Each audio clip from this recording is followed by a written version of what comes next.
اکبر علیہ الصلوۃ والسلام امام زمانہ علیہ السلام کی شبی اور حضرت امام زمانہ علیہ السلام حضرت علی اکبر علیہ السلام کی شبی. اور جس وقت شب عاشور روز عاشور جب امام حسین علیہ السلام نے حضرت علی اکبر کو میدان کی طرف رخصت کیا تھا تو اس وقت یہی بات تو کہی تھی کہ خدا را تو اس قوم کے اوپر گواہ رہنا کہ آج میں اس کو جنگ پر بھیج رہا ہوں کہ جو کہ تیرے رسول کی شبیہ ہے صورت میں، سیرت میں، گفتار میں، کردار میں. اور جب بھی کبھی ہم تیرے رسول کو دیکھنے کے مشتاق ہوتے تھے تو ہم علی اکبر کو دیکھ لیا کرتے تھے، ہم اس کی جانب نظر کرتے تھے. تو جابر بن عبداللہ انصاری سے بھی روایت ہے کہ جو ہمارے امام زمانہ علیہ الصلوۃ والسلام ہیں، اللہم صلی علی محمد وعلی محمد،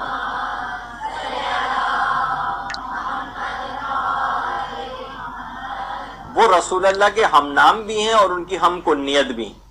اور صورت اور سیرت میں بہت زیادہ پیغمبر اسلام کے مشابہ ہیں. تو اگر کسی شخص کو بھی زیارت نصیب ہوتی ہے امام زمانہ علیہ السلام کی تو گویا اس کو رسول خدا کی بھی زیارت نصیب ہو گئی اور اسے شہزادہ علی اکبر کی زیارت بھی نصیب ہو گئی. اور ان ہستیوں کی زیارت سوچی کس قدر عظمت کی بات ہوگی، کس قدر عظمت کی بات ہوگی کہ علامہ تقی جعفری جو کہ آیت اللہ بہجت کے دوستوں میں سے تھے، وہ فرماتے ہیں کہ جو روایات میں یہ بات آئی ہے کہ علماء کی زیارت پروردگار عالم کے نزدیک خانہ کعبہ کے 70 طوافوں سے زیادہ افضل ہے، صرف عالم کے چہرے کی طرف دیکھنا. تو کہتے تھے کہ اس کی سب سے زیادہ نمایاں ترین مثال میری نگاہ میں آیت اللہ بہجت کی مثال ہے. یعنی فرماتے ہیں حج کے معنی قصد کرنا، یعنی اگر تم نے ایک ولی خدا کو دیکھ لیا تو گویا تم حج کر کے آ گئے. یہی وجہ ہے کہ آیت اللہ محمد حسین طباطبائی سے آ کر لوگ کہتے تھے کہ آپ نے ہمیں درس اخلاق دیں، تو کہتے تھے دیکھو درس اخلاق کوئی درس دینے کی چیز نہیں ہے، ایک عملی چیز ہے، اور اگر تم اس کی کوئی عملی تفسیر دیکھنا چاہتے ہو تو آیت اللہ بہجت کو جا کر دیکھ لو، کوئی درس کی چلتی پھرتی تصویر ہے. تو سوچیے کہ جو عام یعنی جو عالم دین ہیں ان کے چہرے کی زیارت 70 طوافوں کے برابر ہو تو امام زمانہ علیہ السلام کے چہرے کی زیارت، اور جن کی زیارت گویا پیغمبر اسلام اور شہزادہ علی اکبر کی زیارت بھی ہو کہ وہ ان کی بالکل شبیہ، تو کس قدر یہ زیارت پر عظمت ہوگی، کس قدر ثواب و فوائد رکھتی ہوگی. یہی وجہ ہے کہ آیت اللہ وحید خراسانی نے مسجد اعظم قم میں جو درس خارج دے رہے تھے تو درس اپنے روک کر بیچ میں کہا کہ میں کچھ جملے آپ لوگوں کو کہنا چاہتا ہوں کہ آپ خواہ جوان ہو خواہ بوڑھے ہوں، اگر آپ لوگ یہ کام کریں گے جو اب میں بتانے والا ہوں تو یہ عمل آپ کے لیے اکسیر اعظم بن جائے گا. یعنی آپ کی روح کو ایسا پاک و پاکیزہ بنا دے گا کہ واقعتاً انسان اپنے اندر تبدیلی کو محسوس کرے. اگر آپ کسی ایک گمراہ کو فقط ایک ہی صحیح ایک گمراہ کو آپ راہ راست پر لے آئیں، کوئی شخص اگر اللہ سے جدا ہو گیا ہے تو آپ اس کو اللہ سے، ایک شخص کو ہی اللہ سے روشناس کروا دیں، کسی ایک گناہ گار کو ہی آپ توبہ کی طرف مائل کر دیں. امام زمانہ علیہ السلام سے کوئی شخص دور ہے اسے امام زمانہ کے قریب لے آئیں، اور ایک شخص ہی کیوں نہ ہو. اور ان مبارک ایام جیسے کہ یہی ابھی نیم شعبان ہے، رمضان ہے اور شب قدر وغیرہ ہے، اس کی اہمیت سے اور عظمت سے کسی کو روشناس کروا دیں، کسی شخص کو ایک فقہی مسئلہ ہی یاد کروا دیں، کوئی شخص اگر کسی دینی مشکل میں شبہ وغیرہ میں گرفتار ہے تو اس کا وہ دینی مشکل اور شبہ اس کو آپ رفع کروا دیں. تو اس طرح سے آپ یتیمان آل محمد کی کفالت کرنے لگیں، یعنی جس قدر بھی ممکن ہو سکے، اور فرماتے ہیں جس قدر بھی ممکن ہو سکے اگر آپ ایک کام اور کر لیں،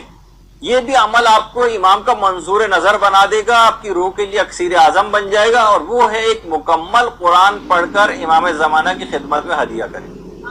اب اس میں میں آپ کو ایک اپنی طرف سے ایک اضافہ کر کے ایک بات اور بیچ میں بتا دوں، کریں روزانہ ایک پارہ اس طرح سے پڑھتی ہوئے جائیں کہ یہ قرآن اس وقت ختم ہو جب شب 23 رمضان شب قدر آ جائے، اور اس شب 23 رمضان کو اس ختم قرآن کا ثواب آپ امام زمانہ علیہ السلام کو ہدیہ کر دیں. تو یہ تمام مکمل قرآن اور یہ جب سب آپ کے سارے اعمال اور ساری تقدیرات یہ جب شب قدر میں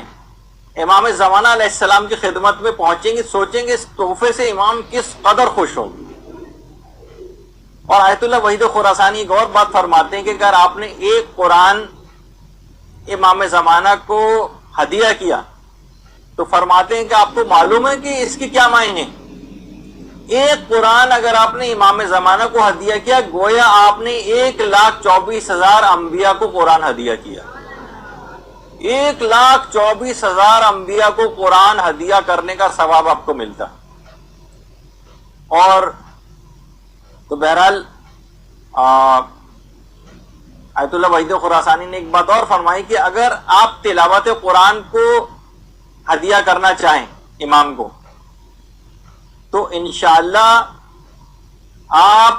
قیامت میں امام زمانہ علیہ السلام کے ساتھ محشور ہوں گے۔ امام زمانہ علیہ السلام یہ عمل اس بات کا لازمہ بنے گا کہ آپ امام زمانہ علیہ السلام کے ساتھ قیامت میں محشور کیے جائیں۔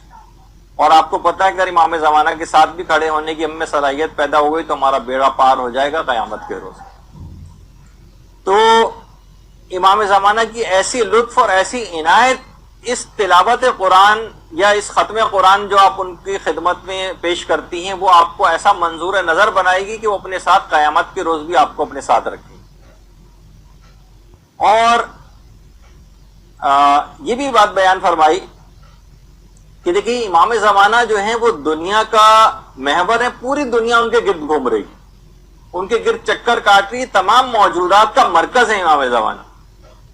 اور آیت اللہ وحید خراسانی یہ بات بھی فرماتے ہیں کہ قرآن اور امام زمانہ کی جو عنایات ہیں یہ جب باہمی طور پر ضمیمہ ہو جائیں، یہ جب دونوں چیزیں مل جائیں آپس میں،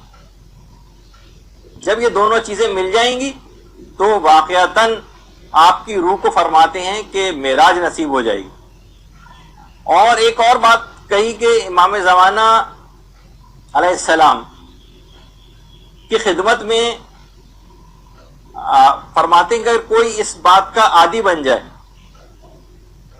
اس بات کا عادی بن جائے کہ وہ روزانہ کچھ نہ کچھ تلاوت کر کے امام زمانہ کی خدمت میں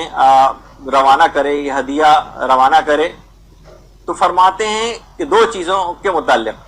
یعنی ایک تو سب سے پہلی تو چیز ہے قرآن کو زیادہ سے زیادہ پڑھ کر آپ ہدیہ کرنے کے اگر عادی بن گئے قرآن، تو دیکھیے قرآن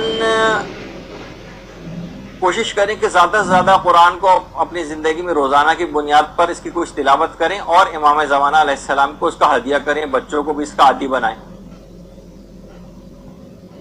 بچوں کو بھی عادی بنائیں۔ اور دوسری ایک اور چیز ہے امام زمانہ علیہ السلام کے لیے درود پڑھنا اور جس میں وہ عجل فرجہم کا اضافہ کیا جائے۔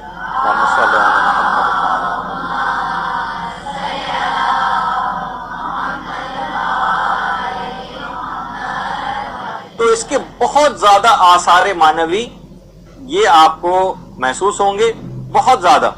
یہی وجہ ہے کہ آیت اللہ بہجت سے کوئی آ کر کہتا تھا کہ آپ ہمیں بتائیں کہ ہم کوئی ایسا عمل ہمیں بتائیں کہ ہمیں بہت زیادہ اشتیاق ہے امام زمانہ علیہ السلام کی زیارت کا، کوئی دعا بتائیں، تو آپ فرماتے تھے کہ زیادہ سے زیادہ درود پڑھو اور امام زمانہ علیہ السلام کی خدمت میں ہدیہ کرو، انشاءاللہ تم کو ان کی زیارت نصیب ہو جائے گی۔ تو بہرحال خود کا ایک تو ہے کہ بہت زیادہ، اور ایک بات اور آیت اللہ بہجت سے منسوب ہے، اس میں کہا کہ جو ان اعمال کو انجام دے گا، تو فرماتے ہیں اگر آپ نے شب نیمہ شعبان میں یا شعبان کی 15 کو یہ اعمال انجام نہیں دیے تو قیامت کا دن آپ کے لیے حسرت کا دن بن جائے گا، حسرت کا، یعنی وہاں جا کر افسوس کریں کاش۔ ہاں دوسری ایک اور چیز کی یہ خود انجام نہ دیے اور دوسرے لوگوں کو اس کی ترغیب نہ دی، ترغیب بھی دینی ہے، خود بھی انجام دینے۔ ان میں ایک فرماتے ہیں وہ جو اعمال ہیں اس کے ایک تو 15 شعبان کا جو غسل ہے، بہرحال وہ رضائے مطلوبیت کی نیت سے کیا جاتا ہے، لیکن بہرحال جو اعمال ہیں اس روز کی۔ دوسری چیز 100 مرتبہ استغفر اللہ اور 100 مرتبہ تسبیحات 4 اور زیارت امام حسین پڑھیں، خواہ مختصر ترینی کیوں نہ ہو، السلام علیکہ یا ابا عبداللہ الحسینی اگر پڑھی جائے۔ اس کے علاوہ یہ کہ نماز جعفر طیار، اور اس کے علاوہ دعائے کمیل،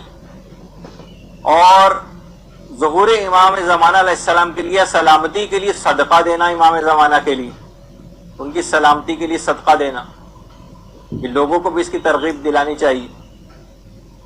لوگوں کو زیادہ سے زیادہ ترغیب دلانی چاہیے۔ اور آیت اللہ امینی ایک بات اور فرماتے تھے کہ امام زمانے کے لیے صدقہ خاص طور پر 15 شعبان کو بھی دیں، اور اس کے علاوہ شب عاشور بھی اور روز عاشور بھی امام زمانہ کے لیے خاص طور پر صدقہ دینا چاہیے، کہ اس رات کو اور اس دن امام زمانہ کا دل بہت زیادہ غمگین ہوتا، ان کے لیے خاص طور پر اس وقت صدقہ نکالنا چاہیے۔ اور آیت اللہ بہجت اور کہتے تھے کہ جو سب سے بڑی مصیبت ہے، یہ دو چیزوں سے مصیبت دور ہو سکتی ہے آج کی، ایک تو سورہ مومنون کی تلاوت سے، اور امام زمانہ علیہ السلام کے لیے صدقہ دینے سے۔ ہم جن مصیبتوں کے اندر گرفتار ہیں، تو زیادہ سے زیادہ اس لحاظ سے صدقہ دینا۔ دیکھیے ایران کے اندر تو باقاعدہ اس طرح کی بہت ساری چیزیں بہت وہاں پر رائج ہیں، کہ وہاں جانور باقاعدہ ذبح کر کے اور گوسفند بھی ذبح کیے جاتے ہیں، اور ایک ایک وقت میں 70 جانور ذبح کر کے امام زمانہ کو صدقہ کیے جاتے ہیں باقاعدہ۔ تو اس کے علاوہ دعائے فرج، کچھ آیت اللہ وحید خراسانی نے کچھ اعمال اور بتائے ہیں جس کے اندر ایک دعائے فرج بھی ہے۔ دعائے فرج کو زیادہ سے زیادہ پڑھنے کی بہت زیادہ ہلاکت و گمراہی سے بچنے کا نسخہ بھی بتایا گیا ہے۔ اور اس کے علاوہ جیسے کہ ابھی آیا امام زمانہ کے لیے زیادہ سے زیادہ فرج کی دعا کرنا، جب بھی کہتے تھے کہ تمہیں قینچی سے اپنی آنکھوں کے سامنے پڑے ہوئے 1 لاکھ سے زائد حجابات کو بھی کاٹ دینا چاہیے جو دیدار حضرت امام زمانہ سے روکتے ہیں، اور وہ قینچی کیا ہے؟ اللہم عجل لولیک الفرج والی دعا۔ اس کے ذریعے ان حجابات کو کاٹتے چلے جاؤ اس دعا کے ذریعے، تو اس کو اپنی زندگی میں جتنا زیادہ رائج کریں گے اتنا امام زمانہ کے قریب ہوتے چلے جائیں گے۔ اس کے علاوہ ابھی جو یہ بات آئی تھی کہ دنیا اور آخرت کی ہر سعادت حاصل ہو جاتی ہے کہ روزانہ سورہ یاسین کو پڑھ کر امام زمانہ کو ہدیہ کیا جائے۔ اس کے علاوہ ایک چیز اور بھی ہے، اور وہ ہے نماز کو اول وقت میں انجام دے کر اس کا ثواب امام کو ہدیہ کرنا۔ یہ خود امام کا منظور نظر بننے والا ایک عمل ہے۔ انسان مومن امام کا منظور نظر بن جاتا ہے۔